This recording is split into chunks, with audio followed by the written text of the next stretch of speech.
Bueno, muy bien.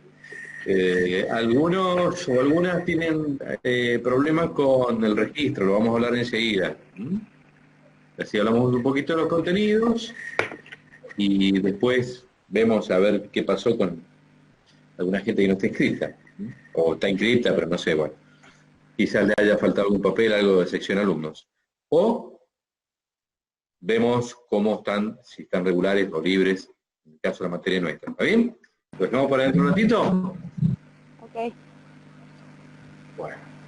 Se me había ocurrido que podíamos pensar, repasando un poquito lo que es el primer texto, el texto de Sartori, después repasamos un poquito el texto de Levin, a ver si surge alguna duda, Dominique Bolton, vemos un poco de Torrico Villanueva, está el texto de Laura Villegas, el texto del español, que no fue el nombre, y después Pérez Tornero, el español, y después creo que está el de Bustos también, ¿no? Lo repasamos un poquito, ¿les parece que hagamos eso hoy? Y mañana nos metemos con la unidad 3 y 4, ¿están de acuerdo? Sí, Sí. por Sí, favor. sí, profe. ¿Las consultas se las hacemos cuando termine de hacer el repaso por las dos unidades? Yo hablaría un texto primero y allí si queda alguna duda, me preguntan, ¿qué les parece? Vamos texto por texto. Y cortito, no es una cuestión de ponerme a leerles los textos, ¿no? Ya ustedes lo habrán hecho. Bien. Pero el primer texto, el de Giovanni Sartori, lo que plantea es fundamentalmente la dimensión simbólica del hombre. Eso lo destaca como característica histórica que lo hace único frente al resto del universo de animales que existen, digamos, que esa es la capacidad distintiva. Siempre se ha hablado del Homo sapiens, eso se puso ya como una característica de hace algunos siglos, animal racional, que se lo distingue de los demás en el universo, del resto de las especies. También desde un punto de vista filosófico se le ha buscado otro tipo de características, por ejemplo, el Homo faber, eso dice el marxismo, que lo distingue al hombre del resto es su cualidad de trabajador, hombre trabajador, o explotado, si quieren, ¿no? Bueno, pero nosotros nos planteamos con el texto de Giovanni Sartori esa dimensión simbólica, que es el animal simbólico lo que lo distingue. ¿Y qué es eso de la capacidad simbólica? Bueno, allí cita Casirer. La capacidad simbólica es la capacidad de ponerles signos a los conceptos, a las ideas, a las cosas, a los significados, al pensamiento. Los signos se convierten en un sistema de códigos que conforma un lenguaje sistemático, sistémico, es decir, que con un conjunto de símbolos, signos, yo puedo construir infinita cantidad de pensamientos. Incluso un alfabeto que tiene una cantidad de letras es suficiente para combinadas poder significar cualquier tipo de palabras. Y las palabras también combinadas pueden darnos cualquier tipo de idea. Entonces, eso ya es una capacidad simbólica, que es externo a una señal, a lo mejor un grito, algo que es natural, una risa, que viene natural con el ser humano, pero además de esas cosas naturales que son señales, que también tienen los animales. Los animales gritan, bueno, hacen toda una serie de manifestaciones, de acuerdo con su especie. Esas manifestaciones son señales, señales de atracción, señales de temor, señales de excitación, lo que fuere, ¿no? Esas son señales que tienen los animales. Pero los hombres, además de esas señales naturales, tenemos la capacidad de expresar significados. Le hemos puesto convencionalmente un envoltorio, un formato, y eso tiene un significado. Ese formato es el significante, el significado es el contenido preciso. Los significantes son muy variados, uno en nuestro idioma y en otros idiomas hay otro tipo de significantes, ¿no es cierto? Bien, pero además el hombre con esa capacidad simbólica puede transmitir ideas, emociones, pensamientos, tiene un lenguaje poético, pero además se piensa a sí mismo. Y llega un punto en que, bueno, cuando uno desarrolla vocablos, palabras, piensa en palabras. Todo el tiempo está pensando y le va poniendo palabras a ese pensamiento y para expresarlo también. Y reflexiona sobre sí mismo. Y esta reflexión sobre sí mismo le permite al hombre preguntarse qué es. Cuando digo hombre, estoy incluyendo, es genérico, ¿no es cierto? Entonces, está incorporando, digamos, todo un pensamiento filosófico acerca de qué somos, por qué vinimos al mundo, qué relación tenemos con la trascendencia, y así, bueno, nacen también las religiones, o el ateísmo, que es una toma de posición también, pero digo, hay una relación con la trascendencia. Todo eso va construyendo un lenguaje, que es la capacidad simbólica que tiene el hombre. Lo que plantea también Sartori en su tesis, que eso viene a trastocarse con la era de la imagen. ¿Mm? Ni siquiera de la palabra transmitida a través de los medios, como podría ser la radio, sino la imagen. La imagen se posiciona de una manera tan dominante, y está pensando en la televisión fundamentalmente, que unas décadas fue la reina de la televisión, todavía no salía las computadoras, ¿no? Pero aún con computadoras, la pantalla, que transmite tanta imagen. Entonces, la imagen lo que hace es darnos ideas, darnos, bueno, es otro tipo de codificación, pero que nos presenta el mundo, información, sensaciones, emociones, a través de la imagen. Y eso hace que el hombre empiece a dejar un poco su capacidad de pensamiento propio para dejarse llevar por el mundo de las imágenes, de las señales y con mucha emoción incorporada allí. Entonces por eso dice que eso nos emparenta más, la era de la imagen, nos emparenta más al mundo primitivo. Como que ya se deja de lado la palabra, que está relacionada con el pensamiento, para dejar de llevar por las imágenes, que son más emotivas, más primitivas, y por lo tanto menos homo sapiens, más homo videns, hombre que ve. Esa sería un poco la tesis principal de Giovanni Sartori, que plantea que en la época donde se empiezan a desarrollar las maquinarias, sobre todo ese impacto que hay en la revolución industrial. La revolución industrial nace en Inglaterra, ¿no? Antes de la Revolución Francesa. Y produce, bueno, por ejemplo, una máquina es la máquina a vapor.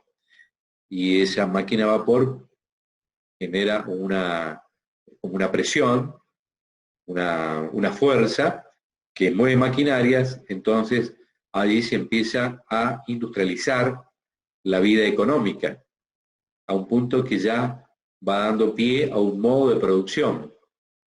Ese modo de producción es distinto a lo artesanal, a lo histórico, es un modo de producción industrial y por lo tanto más capitalista. Eso ya da pie a la era del capitalismo. Estamos hablando de 1700, ¿no? Que arranca en Inglaterra y después se va expandiendo por toda Europa, bueno, finalmente por todo el mundo. Pero cuando aparece la máquina, bueno, también se desarrolla todo un sistema de explotación del hombre, ¿no? Laboral.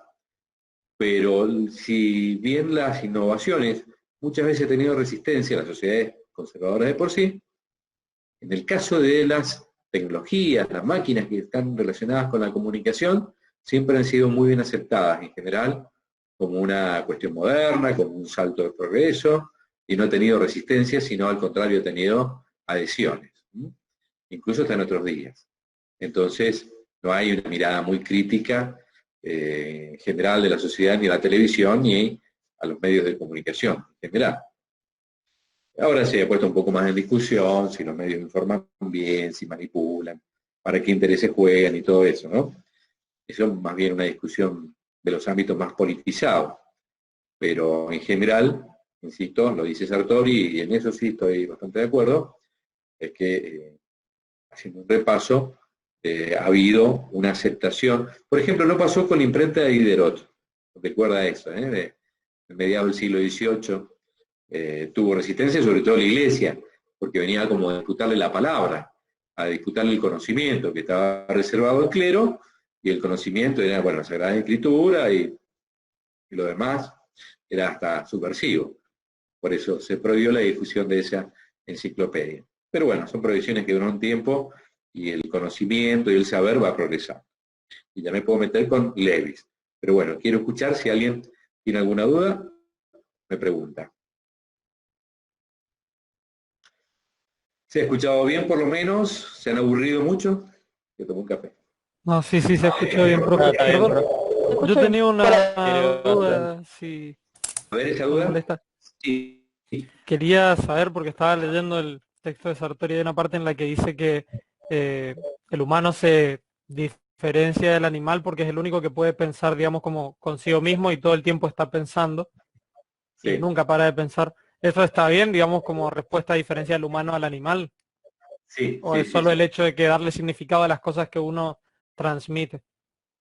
Bueno, lo que envuelve, lo primero que dijiste es la capacidad simbólica, es decir, de atribuir un significado a su experiencia, pero esa experiencia es relatada, es contada, es hablada. Claro. Ya en las sociedades primitivas, al niño lo socializan, lo incorporan al núcleo, ¿no?, familiar, que se me imagino el hombre en las cuevas, ¿no? Sí, Este, sí, sí, entiendo. que construía casas y que vivía de la casa justamente, o de la recolección de lo que encontraba. No cultivaban nada. Bien, Claro. ese hombre primitivo que subsiste con lo que encuentra, con lo que hay, también incorpora al niño que nace a su seno familiar de algún modo, transmitiendo la experiencia, contención, calor, alimentación, y le habla de qué manera, y con las palabras que habría en ese momento, vaya a saber, se parecería a algún Claro, animal, claro. mono, este, pero una forma, bueno, justamente ahí cuenta, ¿no? Creo que lo cita Diderot cuando cuenta, perdón, a Cassirer, cuando cuenta que alguna vez quisieron hacer alguna experiencia, ¿qué pasaba cuando no le enseñaban un idioma a un niño que nacía? Entonces no Ah, le hablaban. sí, que nadie le hablaba ni se morían. Y finalmente morían, ¿viste? Porque no Claro, tenían sí. esa socialización, necesitaba esa forma de comunicación, que se va haciendo cada vez más sofisticada con palabras y con signos. Claro. Es decir, que, por ejemplo, si yo quiero mostrar una casa, no hace falta traer la casa. Con decir casa ya remite a ese concepto de un lugar para habitar. Ahora, yo te puedo decir una casa blanca, una casa celeste, ya le voy agregando atributos a esa casa. Puede ser una Claro, casa, claro. puede ser una casa Como detalles. grande, puede ser la casa de mis padres, o puede ser la casa de Messi, ya te imaginaste otra cosa. ¿eh? Claro, claro. Todo eso son atributos que se le va poniendo al concepto de casa, pero digo, no hace falta traerlo, tocarlo y mostrártelo para que vos, cuando yo digo casa, entiendas cuál es ese concepto, ¿no? Pero toda Claro, esa eso me capacidad de genera la imagen. abstracción se va dando con la lengua, con el conocimiento, con la palabra. Es impresionante la relación que hay entre, por ejemplo, hay gente que tiene muchísimo vocabulario. Bueno, son condiciones innatas, pero ese vocabulario lo fue incorporando porque leyó, porque escuchó, porque participó, y se va desarrollando su capacidad de pensamiento. Por eso los grandes oradores también son muy convincentes. Guarda, Claro. no siempre hay que ser buen orador para decir que esta persona es eficientemente inteligente en algo. Pero bueno, hay una relación muy importante entre conocimiento y palabra. Uno conoce porque leyó, porque aprendió, y todo eso lo fue aprendiendo con palabras. Después lo fue ejercitando y demás, ¿viste? Pero supongamos un médico, ¿no? Para hacer un diagnóstico tiene que reconocer un montón de tipos de enfermedades. Y ese tipo de enfermedades, cada una tiene un nombrecito. Y es una forma de ir ordenando el pensamiento y el conocimiento. Me acuerdo cuando, bueno, no sé, hay una película también que lo muestra, ¿no? De los esquimales que son capaces de distinguir toda una cantidad de blancos de su vida cotidiana. Uno no, porque no vive en ese ambiente, pero cada blanco tiene un nombre. Entonces ya no es blanco. Tiene... Claro, son distintos tipos del color blanco. Claro. Exactamente. Bueno, así que, pero te decía, esto primero, y lo otro que dijiste es a ver, bajame el otro punto que me dijiste. De lo de pensar con uno mismo, que es lo que diferencia a uno de... Claro, claro. Pero para pensarse sobre uno mismo, uno puede pensar, soy así, soy allá, y todo ese pensamiento, hacia la prueba vas a ver que lo vas haciendo con palabras. Claro, Fíjate que siempre. O sea, como que te fíjate autocomunicas. la psicología, por ejemplo,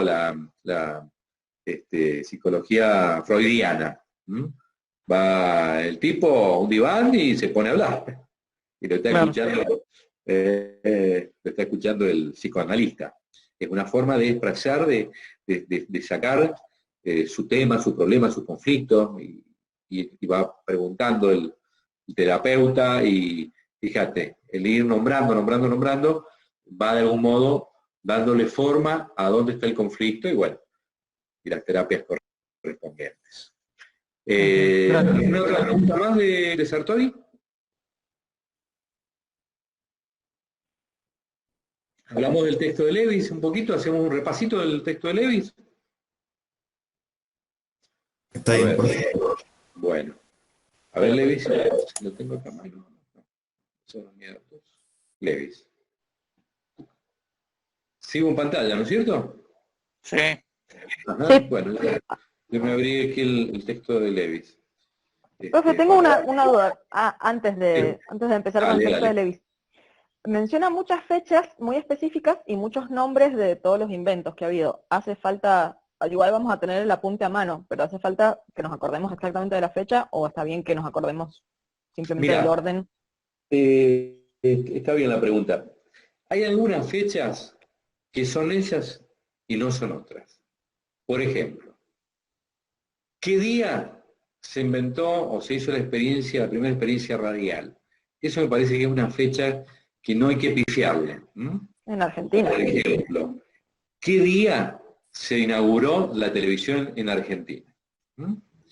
Bien. Ahora, fuera de esa fecha, el resto, no hace falta el día, pero sí más o menos la época, el año, ¿sí? Para tener una orientación. Supongamos, me meto con ese esquema, con esa línea de tiempo.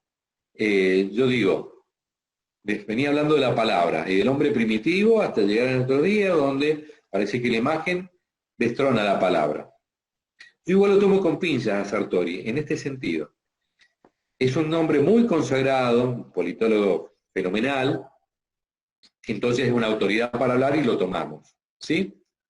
Ahora, yo creo que no es tan así como él lo plantea, el tema de la imagen. Yo creo que la imagen te lleva a seguir pensando en otros términos, si se quiere, pero no creo que anule el pensamiento. Creo que despierta otra, no sé, hay que ser neurólogo, pero creo que despierta otras partes del cerebro y no por eso te embrutece.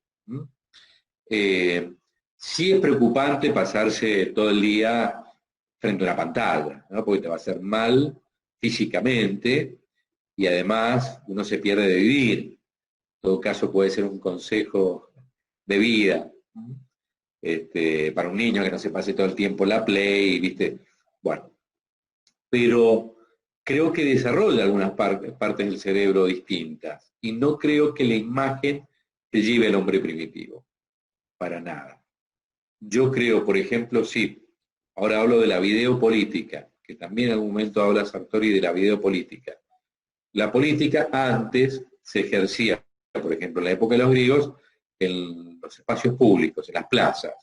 Y ahí caía el pueblo y discutían, bueno, hacían asambleas, tomaban sus decisiones. El voto es democracia eso. Ahora guardan, no era democracia para todos en Grecia, no importa. Pero bueno, ese es el sentido de la asamblea, la democracia, la participación. ¿Sí?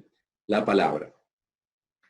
Después con el tiempo, ya hablo de 1983 en adelante, había muchas manifestaciones en las calles, donde iban los políticos y hablaban a su pueblo, a los que querían escucharlo, cortaban una calle, armaban una tribuna y ahí se hablaba, ¿sí? Bueno, los comités, las unidades básicas, entonces había reuniones de los afiliados, de los dirigentes, tomaban decisiones. Eso es una forma de hacer política y de ir acumulando y conseguir adhesiones y todo eso. Pero después la televisión salió con mucha fuerza, los programas de los políticos y demás. Entonces, allí el predicador político, el dirigente, empieza a utilizar las imágenes, las cámaras y todo eso para comunicar. Eso se impone muy, muy fuerte. Así como hace unos años han salido las redes, donde allí también se genera consenso, disputa y demás. Fíjense lo que pasó con el tema de la minería. Resulta que Rodolfo Suárez, si saben, yo hago periodismo y tengo un programa político en la tele, y yo llevaba a los candidatos a gobernador, candidatas, Anabel Fernández Sagasti y Rodolfo Suárez, los más importantes, y hubo debates y todo eso, y ambos proponían el tema de la minería. El hombre gana la elección y es una primera medida, pero se armó lo que ustedes saben, a través de las redes sociales. Entonces las redes sociales también vienen a trastocar lo que era antes la videopolítica o la política presencial, o la política de panfleto, distribución por las casas, ya casi eso no tiene sentido.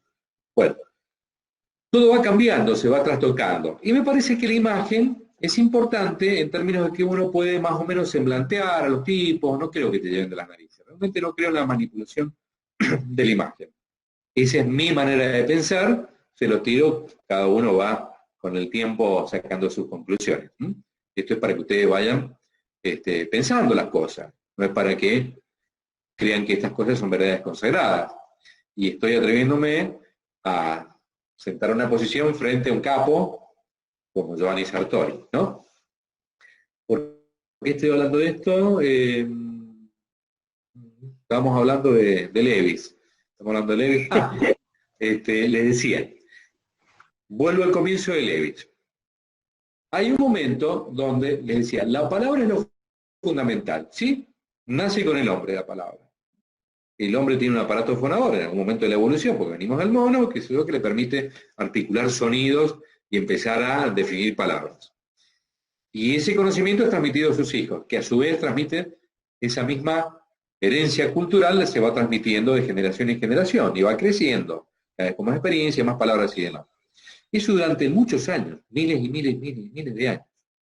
Hasta que hace 4.000 años antes de Cristo, es decir, hace 6.000 años, se inventa la escritura, es decir, ya la palabra deja de ser hablada y empieza a escribirse esas palabras con un conjunto de garabatos, el que fuera, garabatos de distintos tipos de, fíjense, cuando ustedes ven a los japoneses dicen, es un garabato, ven a los indios me refiero a los de la India, garabatos, los chinos, bueno, y ellos verán garabatos en los nuestros.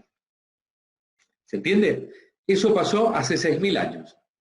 No pasó con el nacimiento del hombre hace 100 y pico mil años, o 400.000, según algunas teorías, ni pasó hace 3 siglos.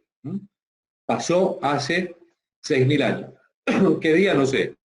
No viene el caso. ¿Se entiende? Bien. Todo eso hace que el conocimiento pegue un salto civilizatorio, se crea toda una civilización humana. Y además, el conocimiento se cristaliza de otra manera, porque empieza a escribirse. Y los que van heredando ese conocimiento lo tienen escrito, pueden leerlo, pueden aprender. Además, no todo es memoria. Aparte, el único que sabe tal cosa se murió. Uy, nos quedamos sin saber. Pues si está escrito, que se muera nomás. ¿Se dan cuenta? Es decir, todo lo que hace el hecho de la memoria fija externa, ¿qué es eso? La escritura. Después eso se va a convertir en libros, después se irá a socializar.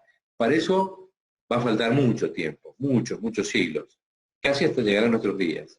Es decir, a mediados del siglo XV, 1450 y algo, una maquinita, que es la que maneja los tipos, digamos, que imprime tipos móviles, que imprime cada carácter, nos da la posibilidad de, combinándolos, bueno, tener todas las palabras necesarias y así se crea la imprenta. Cuando se crea la imprenta, los libros que había hasta ese momento, en vez de copiar, no había fotocopias, ¿no es cierto? Fotocopiadoras, bueno, ni escáner, esas cosas. Entonces, se hacían a mano. A mano. Cuando alguien escribía un libro, había que copiarlo a mano. Y después distribuirlo. Y dárselo a la gente que sabía leer.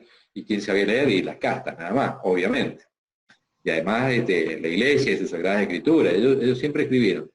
Cuando hablo de la iglesia, bueno, estoy hablando del cristianismo, pero también hablo del judaísmo, hablo del mundo islámico, con las sagradas escrituras, cada uno con las suyas, ¿no? Bien, pero empieza a haber un conocimiento que se empieza a transmitir y le empieza a disputar a esa centralidad a los doctos y a las élites, ¿sí? Y se empieza a propagar ese conocimiento a partir del siglo XV recién. Bueno, viene el Renacimiento ahí. Fíjense, el Renacimiento también es una forma de renacer de la cultura, donde se pasa de un mundo teocéntrico a un mundo más bien geocéntrico. Es decir, ya no es el cielo, sino es la tierra y el pensamiento humano, lo que tiene mucho valor. Se recuperan conocimientos escritos de los griegos, de los clásicos, y mucho conocimiento también, que se va propagando y cada vez hay más interés también de incorporación de las sociedades y todo. Bueno, eso es bueno saberlo cuando sucede. Y es a mediados del siglo XV. Ya con la imprenta y la posibilidad de impresión de libros, de la Biblia, por ejemplo, que se empieza a imprimir, pero también de otros textos, el conocimiento se va expandiendo, y algún día, cuando las sociedades se van modernizando y van pasando cosas, y hay individuos que quieren participar más de la vida pública, se interesan por las cosas públicas, y allí vienen los periódicos. Ahí vienen los periódicos, en Europa arrancan. Hay algunas referencias, uno de 1600 y pico, de la ciudad de Leipzig, de Alemania, hay otra referencia, no me acuerdo si está en este texto o en otro, en 1702, el Daily Courant de Francia. Pero bueno, allí se da dando este fenómeno de expansión de los periódicos, que eran básicos, elementales, una página, 2, 5 páginas. Bueno, generalmente pueden ser números pares, mayoritariamente, por razones de impresión, de distribución. Pero bueno, poquitas páginas. Y está reservado en principio también a la dirigencia. Pero claro, ya por esa época hay toda una expansión del mundo hacia Occidente, hacia Oriente, las expediciones como por ejemplo la que hizo Cristóbal Colón y los que vinieron después, Américas, lo mismo para Oriente. Bueno, todo eso va expandiendo lo que es el eurocentrismo hacia el mundo. Es como una primera globalización, ¿sí? Donde expanden valores, empiezan ya esas colonización viene de Colón, obviamente, pero empiezan a expandir todo eso, ¿no? Y casi a influir en las culturas, en las relaciones comerciales, y pasa también en América. Bueno, en América, justamente, ya antes de la Revolución de Mayo, en 1810, un poco antes, ya había algunos periódicos. Y unos precursores de periódicos, ¿saben quién fue? A ver si alguien sabe. ¿Están ahí o estoy solo? No, sí estamos, pero no se me ocurre. Pero No quiero adivinar, decir, no sé, Mariano Moreno, y no fuera. Mariano Moreno está bien nombrado porque es uno de ellos. Claro. Mariano Moreno saca su periódico, famoso de la época, en 1810, después de la Revolución de Mayo. ¿Sí? Claro. La Revolución de Mayo es el 25 de mayo, ¿sí? Bueno, Claro, sí. Ahí lanza un periódico, un poquito tiempo después. Fue el 7 de junio de 1810 y se llamó La Gaceta de Buenos Aires. 7 de junio de 1810. Por eso, en homenaje a Mariano Moreno y a esa Gaceta, es que es el Día del Periodista. Se celebra en todo el país tradicionalmente el Día del Periodista. El 7 de junio de 1810, entonces se lanza La Gaceta de Buenos Aires. ¿Para qué era ese periódico? Y para bajar línea, para plantear la idea de la revolución. Ya desde entonces los periódicos bajan línea. ¿Está? Otro famoso de la época. A ver, ¿quién puede ser un famoso? Nombre uno de los más famosos de nuestros próceres. Belgrano. Belgrano, bien. Belgrano, claro. Sí, Belgrano, capo, estuvo en todas, ¿no? De pronto fue militar y le puso el cuerpo a las guerras, perdió guerra y ganó batallas fundamentales, Belgrano, que le permitieron también a San Martín poder dirigirse hacia el oeste, ¿no? Cruzando la cordillera, porque tenía el norte ya resuelto por las batallas de Salta y Tucumán, fundamentalmente de Manuel Belgrano. Pero vuelvo al Belgrano, antes de la Revolución de Mayo, o Belgrano, que ya era abogado, lanza periódicos, el tipo estaba muy interesado en temas económicos. El día, ya que les da el día del periodista, el Día del Economista en Argentina se celebra en homenaje a Manuel Belgrano porque se lo considera como el primer economista que influyó en la vida pública y además tenía su periódico, se llamaba El Correo Mercantil, un nombre larguísimo. Bueno, pero a partir de entonces empiezan a fundarse periódicos y los que lo fundan son los políticos de esa época. Entonces tenés Sarmiento, que se Urquiza, ellos van fundando. Uno de ellos, Bartolomé Mitre. Bartolomé Mitre, en 1870, fue presidente Mitre, ¿saben ustedes? Fue presidente, bueno, participó en algunas batallas también, peleó con Urquiza, bueno, es una historia, ya lo van a ver en la historia. Pero Bartolomé Mitre funda el diario La Nación, 1870. ¿Le suena el diario La Nación? Sí, pues sí. Digo, Sí. Es el mismo. Es el mismo diario que todo. Por la herencia, creo.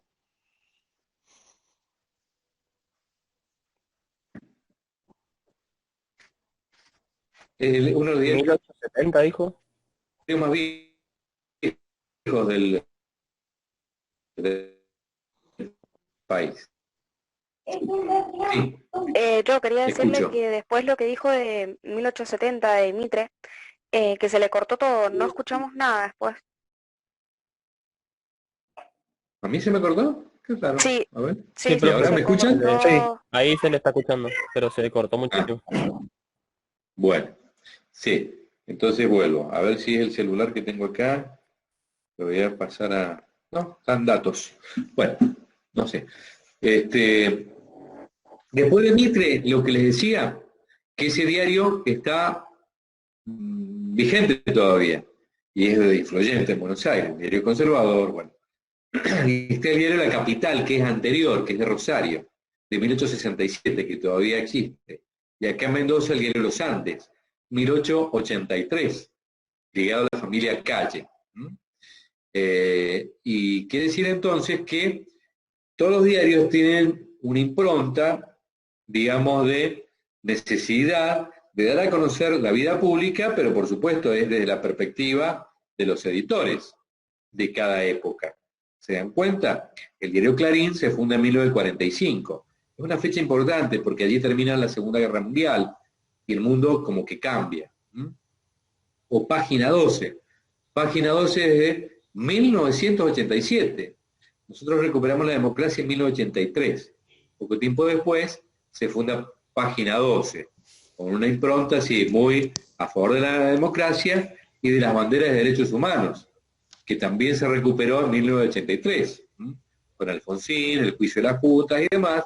En esa época sale el diario Página 12, una mirada muy progresista, aunque crítica también de la época, que todavía está vigente. Cambio de manos, qué sé yo, dicen que un tiempo lo compró el Grupo Clarín, hoy es kirchnerista, todo cambió. La Nata fundó Página 12, ¿sí? Y hoy es crítico de Página 12 y labura en el Grupo Clarín. Son las cosas de las épocas que van cambiando. Bueno, ¿me van siguiendo? Entonces, no es importante o no es necesario que sepan la fecha finita, pero algunas fechas tienen que conocerlas, porque eso les arma la línea de tiempo y también el mapa conceptual. Por ejemplo, Internet es de las últimas décadas. No sé, 25 años llevará en Mendoza Internet, que tenemos acceso a Internet. Antes no, y los celulares inteligentes tendrán 10 años, un poquito más, 12 años, una cosa así, que llegaron primero los BlackBerry. Pero para atrás no existían. Esas cosas me explican las épocas, me explica la evolución de las sociedades. Entonces, eso no se tiene que perder de vista. ¿Se entiende? Bueno, háganse esquemas. Perfecto. Me parece que Levi se puede estudiar muy bien a través de los esquemas. ¿Alguna duda con esto? Yo, profe, le quería preguntar. Sí, Ezequiel. Bueno, ahí le pregunto. Con respecto a lo que hablaba de Lewis, de la comunicación en un principio, con la aparición de la imprenta, que usted dijo que revolucionó Sí. como un cambio con el conocimiento y todo eso. A medida que van pasando los años, otro factor, por así decirlo, importante es, por ejemplo, en los años 90, con la convergencia móvil y tecnología móvil y todo eso, es un mercado centrado en las comunicaciones y en la industria de entretenimiento, podría ser. Sí, sí, sí, sí, sí. Sí. Sí. A ver ahí. ¿Estamos? ¿Me escuchan? ¿No? Sí, ahora sí. Profe, le escucho. Sí, profe, se escucha Bueno, mejor. eso, te acompañamos en general. Me gustó. Bueno, les decía que... ¿Qué les decía? No me acuerdo. ¿De qué Ezequiel le estamos había hecho hablando? una pregunta. Sí, ¿qué era, Ezequiel? Estaba Perdóname. hablando del mercado y la industria del entretenimiento con respecto a las comunicaciones. Ah, sí, sí, sí. Perfecto. Pero si bien tenés una industria automotriz, industria de petróleo, distintos tipos de industrias, a todos se le ha ido incorporando cada vez más tecnologías y la comunicación es fundamental. Pero además hay un negocio o todo un desarrollo que lo explica bien Bolton en términos meramente de tecnología de la comunicación. Eso en sí mismo es un negocio. Digamos, tenés las tecnologías que aplican a la medicina, a todo lo que necesites, ¿sí? Pero la comunicación en sí misma es un negocio. Por la industria de entretenimiento, fíjense todo el capital que mueve, por ejemplo, Amazon, Netflix, todo lo que son esos desarrollos que tienen que ver estrictamente con la industria del entretenimiento. O Mercado Libre, que no tiene que ver con la industria del entretenimiento directamente, pero que te sirve sí, para adquirir cualquier tipo de producto. ¿Sí? O desplegada.com. Bueno, todo es .com. Hoy en sí mismo es todo un desarrollo. Justamente lo decía Bolton cuando habla de los ámbitos de desarrollo de la comunicación.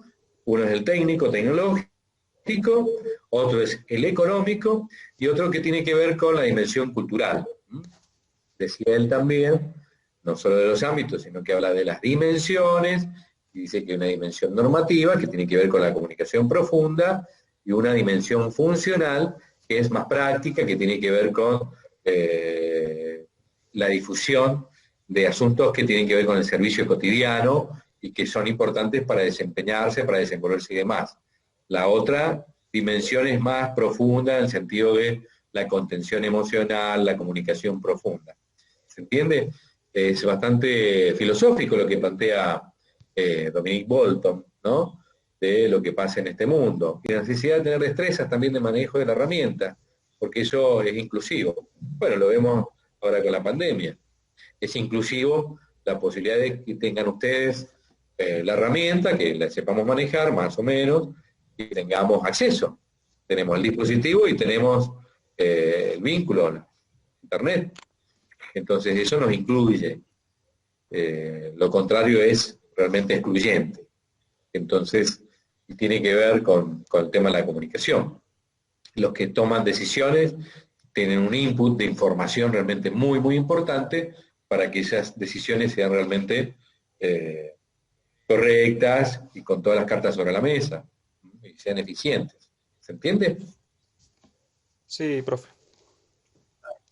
¿O mejor acá? ¿Me escuchan mejor? Bueno. Perfecto, profe. Sí, acá está mejor, profe. Voy a meter un poquito con la unidad 2. Axel no nos ha contado cómo ha rendido, pero no importa, vamos a esperar.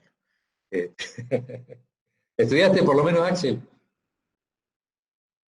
Obvio que estudié, sí, pero es muy relevante. ¿Qué les cuento? Antes de que ustedes rindan, yo les cuento si me fue bien o mal. No la mufemos igual por las dudas. ¿Qué rendiste? Rendí lo mismo que algunos de ustedes, lingüística. Ah, sí. Creo que lingüística es cuatrimestral, el primer cuatrimestre. ¿Sí? Sí. Sí, tiene contenido como para un año, pero se toma en un solo cuatrimestre. Claro, bueno. Algunos de ustedes ya la rendieron. Generalmente la primera materia en rendir es la nuestra, introducción. Pasa que Generalmente. lingüística era promocional también para los que cursábamos este año. Entonces algunos la promocionamos. Perfecto. Les hablo un Bien. poquito de la unidad 2, ¿les parece? La unidad 2 venía con el primer texto, es el de Torrico Villanueva.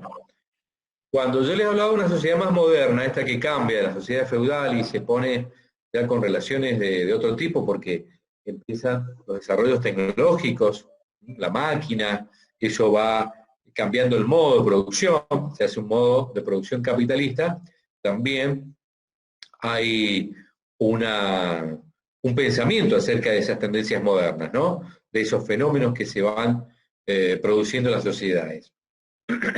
Hay pensamientos que se desarrollan, que son las teorías políticas, la sociología y demás, que tratan de explicar los fenómenos, y otras tratan de no solo explicarlos, sino influir. Por ejemplo, el marxismo. El marxismo no solo me explica toda una serie de situaciones del modo de producción capitalista, una crítica general al modo de producción capitalista novedoso para las sociedades modernas, sino que también le da un encuadre sobre, bueno, cómo debiera manejarse la dirigencia política para provocar un cambio, y que ese cambio derive en la liberación del hombre explotado, de la clase trabajadora, proletario. Sí. Profe, por eso se habla de dialéctica marxista o dialéctica materialista y no de teoría, porque como que implica no solo una teoría, sino también una acción. Sí, exactamente. Pero esa teoría se llama, o sea, es teoría, porque es un cuerpo teórico de conocimientos, dialéctico. ¿Y por qué dialéctico? La dialéctica básicamente es la explicación del conflicto. El conflicto es el choque de fuerzas, ¿no es cierto? Digamos, dos opuestos. Entonces, tenés un A que se enfrenta a un B, y de esa confrontación puede surgir un C, como una síntesis, y ese C se le va a poner un D, y de ahí sale otra síntesis. Eso es pensamiento dialéctico. Entonces, el conflicto es el motor de la historia y el que provoca cambios. Entonces, ¿cuál es el conflicto que tenemos acá? Y tenemos una clase explotadora y una clase explotada. Ese es el conflicto. Pero la clase explotada está tan explotada que ni siquiera se da cuenta que está siendo explotada. Cree que es natural. Y bueno, nació así y bueno, le tocó eso en suerte. Y entonces lo que hay que hacer es desenmascarar esa ideología imperante, que es la ideología de los capitalistas, que es la ideología dominante. Digamos, tenemos una clase dominante que su ideología es tan eficaz que lo que hace es enmascarar y enajenar al explotado. ¿Para qué? Para que el explotado no reaccione y no vaya por lo suyo. Entonces, ese es el planteo marxista, como que se ha naturalizado la diferencia entre clases sociales. Y no es algo natural, es algo creado. Es algo creado y que se puede cambiar. Para eso entonces tenés la vanguardia esclarecida, que es la que viene a explicar cómo es la relación de cosas, cómo son esas relaciones económicas, de un modo capitalista de producción, que es básicamente explotador. Entonces, esa vanguardia es la que tiene que generar conciencia del cambio, para que el proletario genere una revolución. Con esa revolución cambiar las estructuras.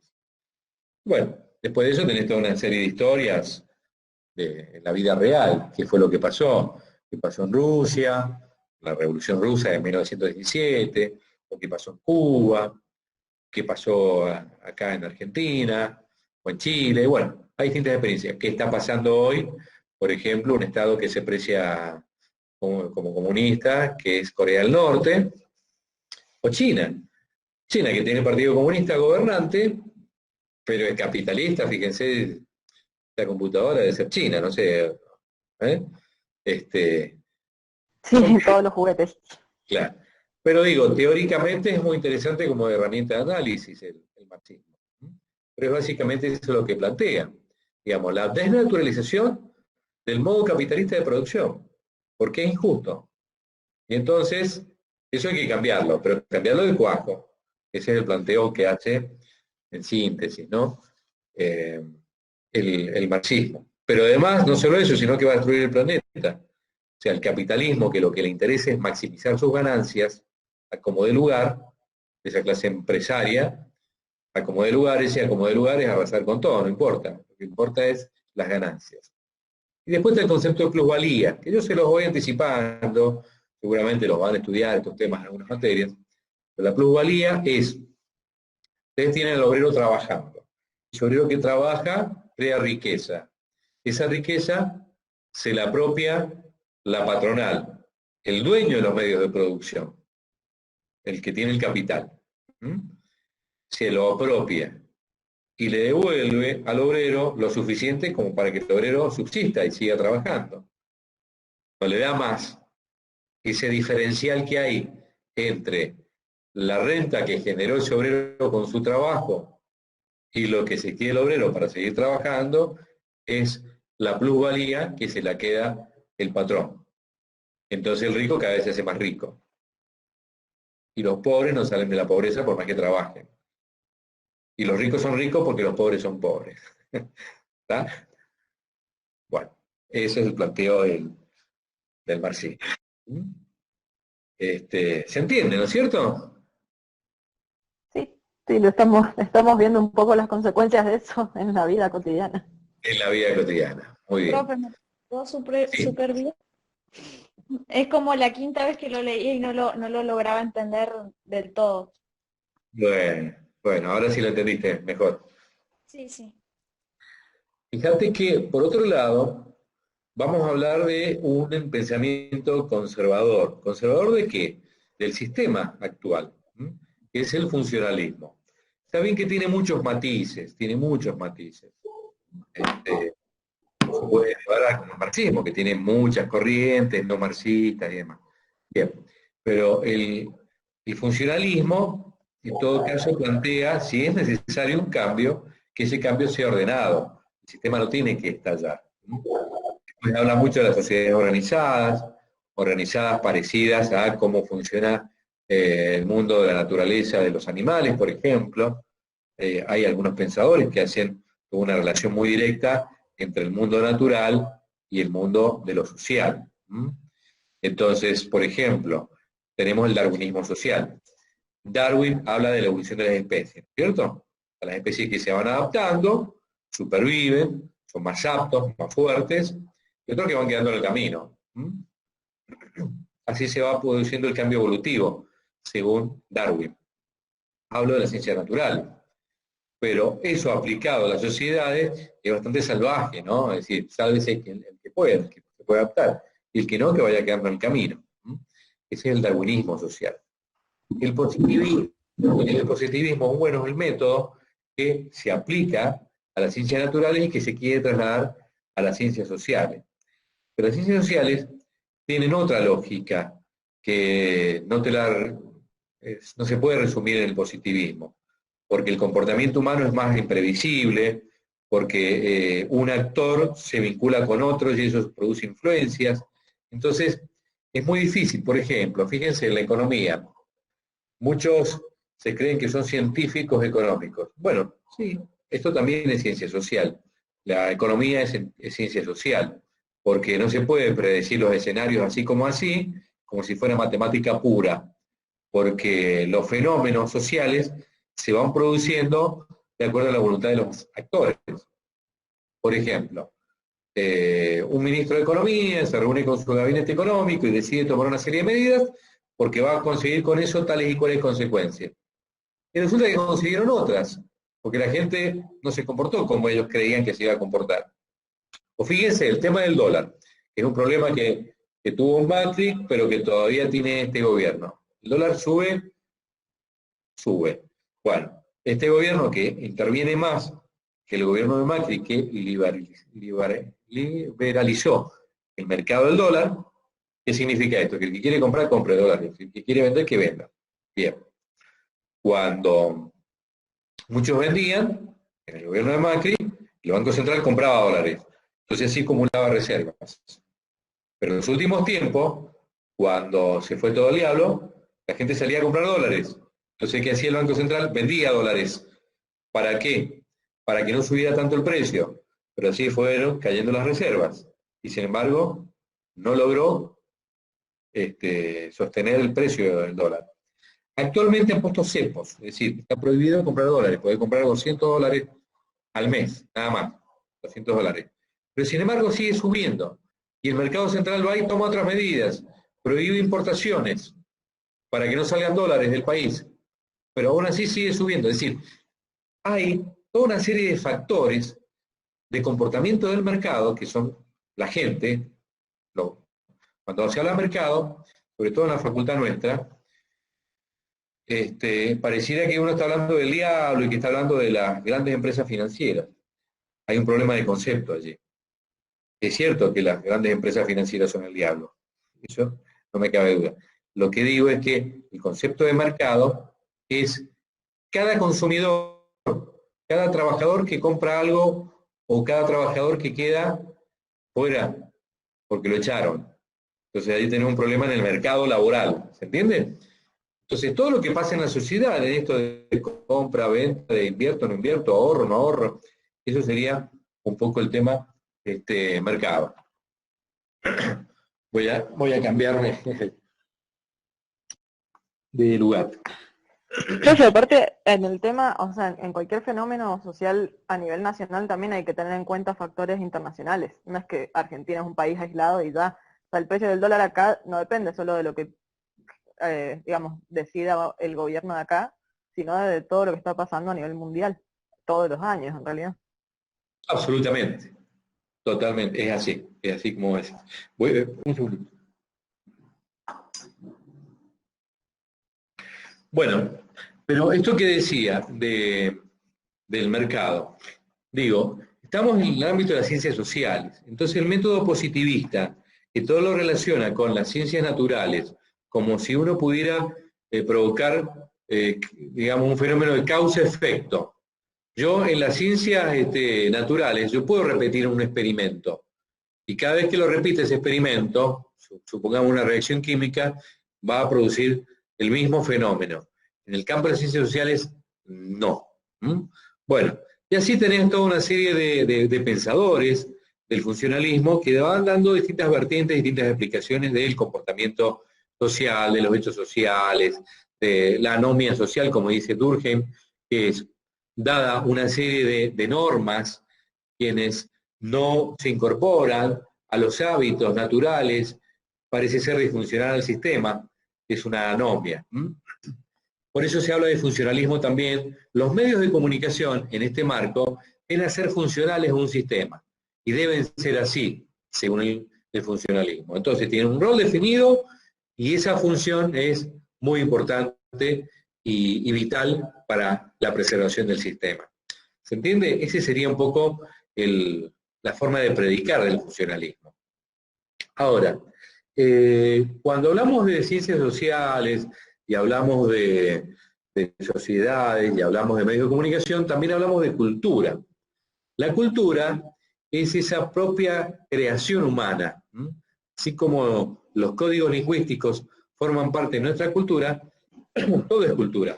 Todo lo que creamos, los artefactos, los objetos, el arte, el pensamiento, la forma que tenemos de cultivar la naturaleza y la forma que tenemos de relacionarnos como sociedad, la relación que tenemos con la trascendencia, con la religión, todo eso es cultura, ¿sí?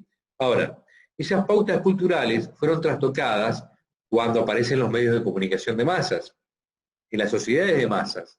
¿Qué son las sociedades de masas? Son las sociedades cuantiosas que se van aglomerando. ¿Y dónde se forma la ciudad? Ahí donde hay trabajo, donde hay industrias, donde hay servicios. Allí se construyen casas, barrios cercanos al trabajo, cercanos a los lugares, las fábricas, y también hace falta servicios para toda esa cantidad de gente.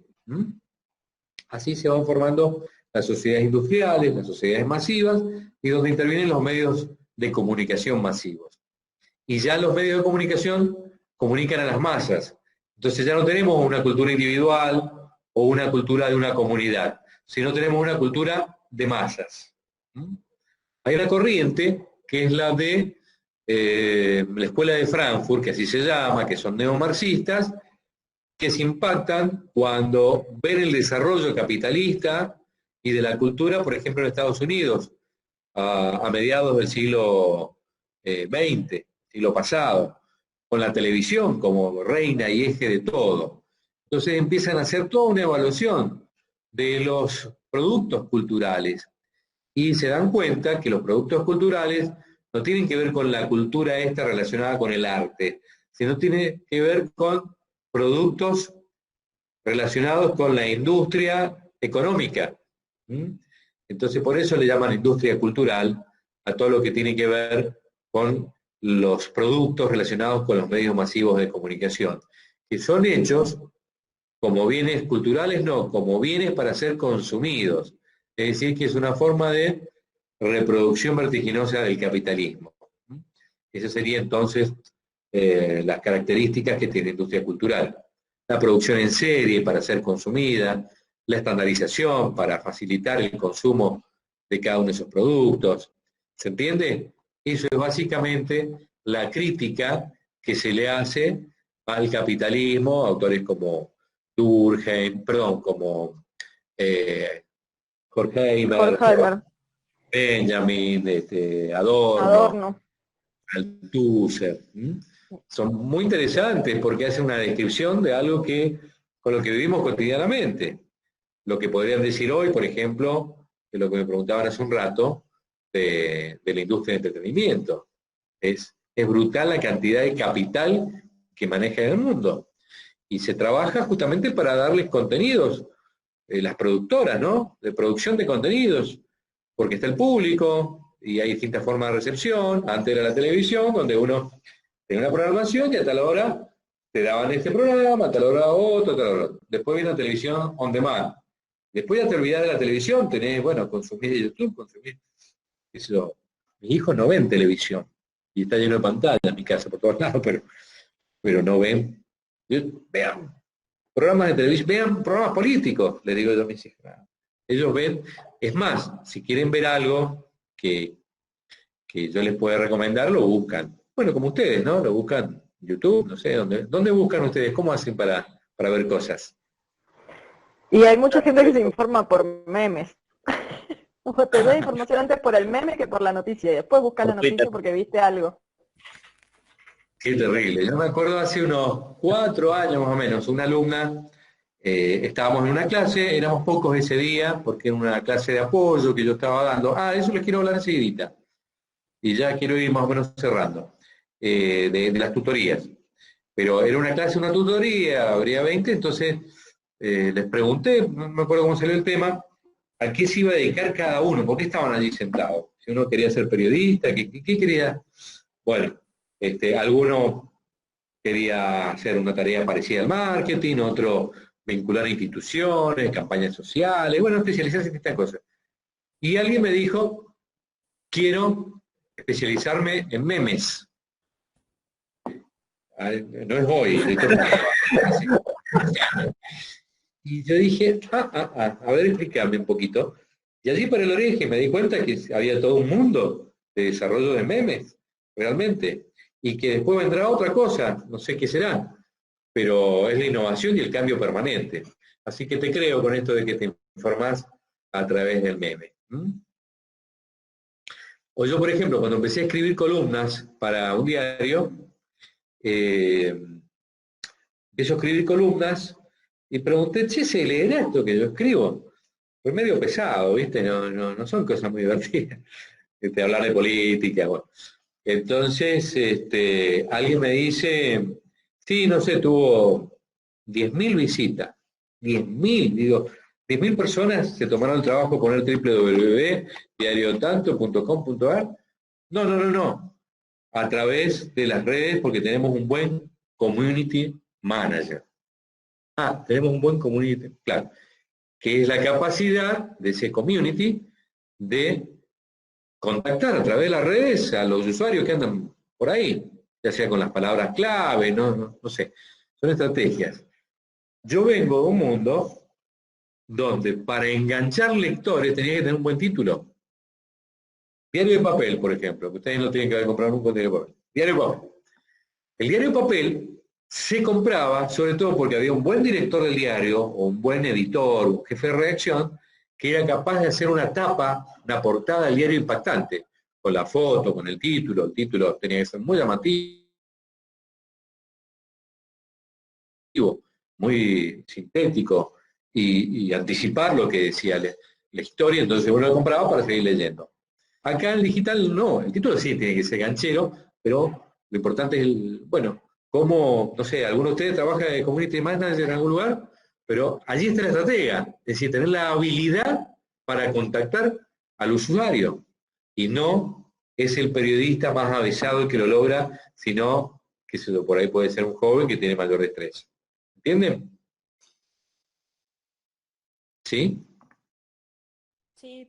Sí, perfecto. Bueno, Sí, profe, tengo una pregunta. ¿Usted para dónde escribe? Para saber. para Diario 1, para Diario 1, que está vinculado con Canal 7, donde trabajo, y Radio Niwil. Luego programas en Radio Niwil. Ah, no sabía. Yo tampoco Sí. veo la Mamá lo tele, por eso. escucha, profe. ¿Cómo? Mamá lo escucha, profe. ¿Tu mamá? Lo escucha usted en la radio Niwil y también lo ve en el canal 7. Mi mamá también. Las mamás, bueno. No les va a probar porque sus madres lo vean. Ah, Bueno, también lo ve mi mamá y mi papá. Ah, bueno, ya tenés dos, eso es más ventaja. Claro, bueno, hoy voy a salir, por ejemplo, a las 21, un poquito antes. Voy a hablar... ¿Por unas políticas habla, profe? Sí, voy a hablar de la reforma de la Constitución, hoy. Ok. Mande saludos, profe. Bueno, me manda saludos. Vamos a estar todos prendidos ahí. Uno por uno, les voy nombrando uno por uno. Bueno, eso es lo que hago, pero no es eso para, digamos, los líderes de opinión, que tienen cierta edad también, ¿no? Entonces, un noticiero para que lo vea mucha gente hay que mostrar otras cosas también, digamos. Lo del COVID-19 por un lado, pero tampoco es todo COVID-19. Si hay un accidente, si hay una anécdota, si hay un móvil que va a algún lugar, no sé, un comedor, que se pelean algo de la farándula, algún gol, todo eso, ¿no? Va redondeando un noticiero. Y tiene que estar el columnista político, donde ya le habla tenés que más o menos hacerlo de una manera que no cambie, que todo el mundo que está viendo se quede a ver ese minutito que vos hablás. Pero sobre todo va dirigido a una línea dirigencial de la provincia.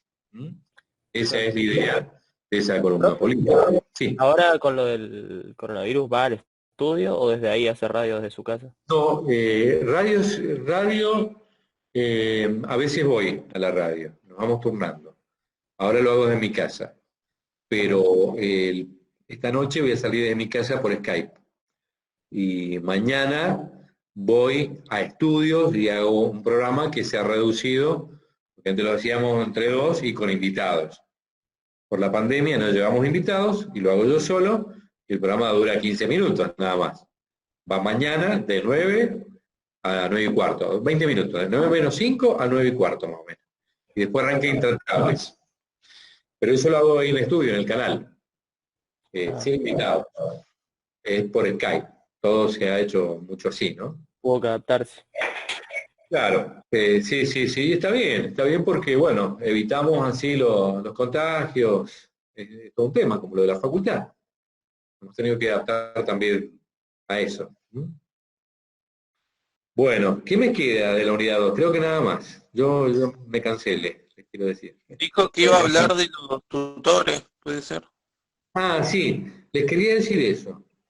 Si rinden mal o si no quieren rendir ahora, sepan que después yo hago una tutoría. Una tutoría es un encuentro que va a ser virtual, con un grupo, nada más, que no, seguramente se anotan pocos, para la mesa creo que viene después. Esta es la de 18 de agosto, creo que la otra va a ser en octubre, no sé si sabes, Axel. Septiembre habían dicho. Septiembre, bueno. 2 semanas antes de esa mesa empezamos a hacer este tipo de contacto. Yo lo identifico, por ejemplo, Lucía Espinosa, la estoy viendo allí, voy, anoto todo lo que van a hacer la tutoría y les voy explicando, así como ahora los temas, y les voy dando trabajo para que preparen su trabajo práctico de presentación el día del examen. Y les doy una ventaja distinta a aquellos que no hicieron la tutoría. Por ejemplo, yo en el examen hago 4 preguntas. En ese caso, les mando las 4 preguntas, pero ustedes eligen 3 y una la eliminan. Esa es una ventaja, ¿no es cierto? Pero, ¿por qué les doy esa ventaja? Y porque hicieron el seguimiento y prepararon el tema especial. Entonces, bueno, esto yo lo tengo escrito todo, y está aprobado por la facultad, así que después de la mesa, si es que no está, creo que está en el UNCU, pero está más detallado, yo lo tengo escrito más detallado, lo voy a subir al portal, para los que quieran hacer tutorías, lo leen bien, y ahí van a tener bien claro el reglamento. Ahí me fijé, Carlos, del 14 al 28 de septiembre son las mesas. 14 al 28 de septiembre, bien. Ajá. Esa es la franja. Podríamos hacerlo entonces un poco antes, supongamos hacemos 4 encuentros como estos, un poquito más largos, y preparamos bien la materia juntos, digamos. Y de ese modo se mandan a rendir ya como alumnos tutores en esa fecha que seguramente es el día martes. ¿Cuándo arranca, decís vos, Axel? El 14 empiezan y terminan el 28.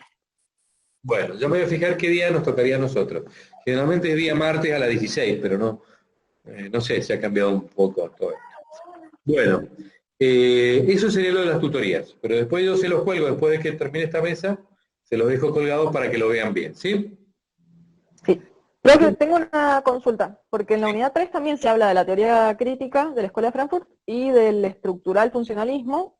Entonces, digamos, como que dentro del examen, como hay una pregunta por unidad, quizás se puedan vincular 2 de las preguntas entre sí, si hay temas en común entre las unidades. Sí, se puede, pero yo te aconsejo que vayas bien, porque no todo lo corrijo yo. Y todos los profesores en general tratamos de unificar los criterios, pero puede ser que el profesor no encuentre, o la profesora no encuentre la respuesta porque te fuiste de unidad, digamos. ¿Me entendés? A lo mejor ve como que está pillando palabras sueltas de distintos lados. Mejor ser un poquitito más dirigido, como una estrategia de examen, ¿no? Consejo. Profe, entonces, citar a los autores, si hablo de la Escuela de Frankfurt, se Nosotros le decimos esto. A ver, la pregunta es, para hablar de lo que veníamos hablando. Torrico Villanueva, ¿cómo considera Durkheim que son los hechos sociales o la anomia social? Texto de Torrico Villanueva, unidad 2. Así que le damos dirigida la pregunta, lo ubicamos, que unidad 2 no hace falta porque es el punto 2, es la pregunta 1, el punto 2, 3 y 4.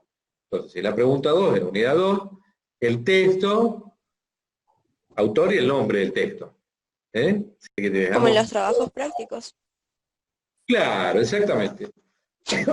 Como trabajo práctico. ¿Algo más? Profe, yo tengo una pregunta. En el texto de Bustos, hay un texto optativo, que es el de Denis, que habla del poder. Que hay 3 teorías, la teoría de masas, el estructural funcionalismo y la crítica dialéctica. Sí. En la teoría de masas, ¿vendría siendo también una teoría de la misma relevancia que el estructural funcionalismo y la dialéctica crítica? Sí, allí están planteadas en el mismo nivel. Ahora yo tomaría a la teoría de la sociedad de masas como dentro de la teoría crítica, como una vertiente, ¿me entendés? En vez de una tercera.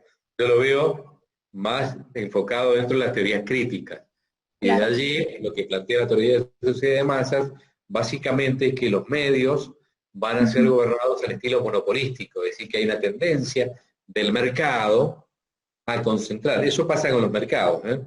Sí. Los mercados, por eso se habla mucho de que el Estado son las autoridades, es el sistema de recaudación económica, el sistema de distribución, los empleados estatales, el mercado es, el Estado es, bueno, la Universidad de Cuyo es Estado, no es privado. La Universidad de Cuyo invierte con fondos del Estado en carreras que crea que sean importantes para la sociedad. Eso es Estado. Alguna universidad privada puede invertir en el desarrollo de carreras que van a conseguir mucha matrícula, que van a poder cobrar bien las cuotas. Es decir, que tenga demanda del mercado. ¿Se dan cuenta? Ya tenés un criterio distinto. Sí. Con lo cual no estoy diciendo que despreciemos las carreras privadas. Digo, las carreras privadas, muchas veces, el énfasis que ponen algunas universidades en ciertas carreras privadas es porque hay un mercado demandante. Por ejemplo, Claro. la carrera de medicina. La carrera de medicina tiene una razón de ser en el Estado, pero después salieron las carreras privadas que crearon carrera de medicina porque había muchos estudiantes que no podían entrar a la Universidad de Cuyo. Entonces decía, acá tenemos un mercado, vamos a formar médicos también. Y por ahí salen buenos médicos, no digo que no, pero digo, esa es otra lógica. El Estado, que somos todos, tiene que tener una intervención en la economía. Los ultraliberales dicen que el Estado tiene que por poco desaparecer. Y el libre comprar, vender, demás, ordena todo. La verdad que eso no es así. El Estado es el que tiene que ordenar para, por ejemplo, que las empresas sean exitosas, no se vayan comiendo cada vez más empresas, más empresas, más empresas, y van concentrando. Hay una tendencia a la concentración. Y también pasa en los medios de comunicación. Por eso el Estado debe regular, mediante una ley de comunicaciones, que todos tienen que tener acceso a televisión, a radio, para garantizar la diversidad. Y que no sean los grandes los que se quedan. Perdón, tenía una duda que, bueno, tiene que ver con la materia, pero no tanto. ¿Sabe qué ha pasado con la ley de medios audiovisuales? O sea, la que impulsó, o sea, que Macri dio de baja, y ahora Macri la dio de baja y el gobierno actual medio como que se ha quedado conforme. Claro, como que no, o sea, ¿esa ley está en vigencia o no? No, no está en vigencia. No está en vigencia porque además tampoco la pudieron aplicar. Es una pena. Yo, te confieso, yo apoyé esa ley, la ley de servicio de comunicación audiovisual. Pero después medio como que se hizo bastante inaplicable y le empezaron a meter toda una serie, finalmente, digámoslo, fue para atacar al grupo Clarín como quedó. Y a los demás les hicieron guiños como para, por ejemplo, poner testaferros. Yo trabajo en multimedia. ¿Qué hicieron para cumplir con la ley? Y bueno. Poner a distintos nombres, distintas cosas. Hicieron a sus hijos, se los permitieron. Entonces, lo que querían era desguazar un poco el poder del grupo Clarín. ¿Por qué se hizo inaplicable? ¿Por qué inaplicable? Es un tema largo, tema largo. Está bien, está bien. Lo que pasa es que había muchos artículos que eran muy hermosos, no sé, como financiar algunas radios comunitarias o cooperativas, y algunas otras medidas que estaban muy buenas, pero no hay fondos para, o sea, idealmente sí, si hay fondos se puede cumplir con un montón de artículos de la ley, pero no se estaba financiando mucho a los medios alternativos. Si fuera presidente, si yo fuera presidente, diría, a ver, ¿qué fondos tenemos que va en publicidad a los medios de comunicación para campaña publicitaria, para todo lo que es la pauta del Estado? A ver, ¿cómo lo podemos distribuir? Bueno, yo haría una distribución un poquitito más equitativa. Y no le daría todo a los grandes grupos, o al grupo de Cristóbal López, distribuiría un poquito más. Y yo te aseguro que los medios más comunitarios también tendrían más ingresos. ¿Entendés? Y es una forma para mí de garantizar que haya pluralidad, diversidad y demás. Mientras más medios haya, para mí es lo mejor para lo democrático.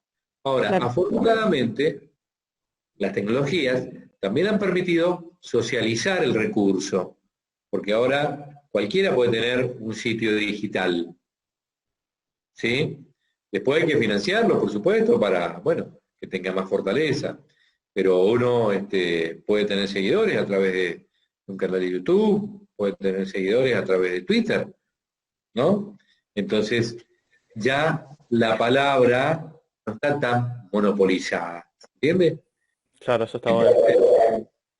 Estoy hablando de esto por la teoría esta de la sociedad de masas, que habla de la tendencia a la monopolización, y a dirigir un discurso de arriba hacia abajo, y organizar al público, tratarlos como electorados, como consumidores, y todo eso. Ese es el planteo básico de esa teoría. Bien. Bueno, son las 6:30. Me gustaría que se vaya. No. Mañana hay clases, ¿a qué hora, profe? ¿Les parece bien a las 5 mañana? ¿De nuevo? Sí, perfecto. Bueno. Digamos la 3 y la ¿Mañana 4. con la 3 y la 4? Ah, okay. Bien. Me gustaría que se queden aquellos que tienen algún temita con que no aparecieron en las listas y todo eso. ¿Puede ser? Y mañana, mañana a las 5 quedamos de nuevo. Perfecto. Mañana a las 5. Perfecto, profe. Chao, profe. Gracias. Bueno, muchas gracias. Gracias a todas y todos. Chao, profe. Gracias. Chao, profe, muchas gracias.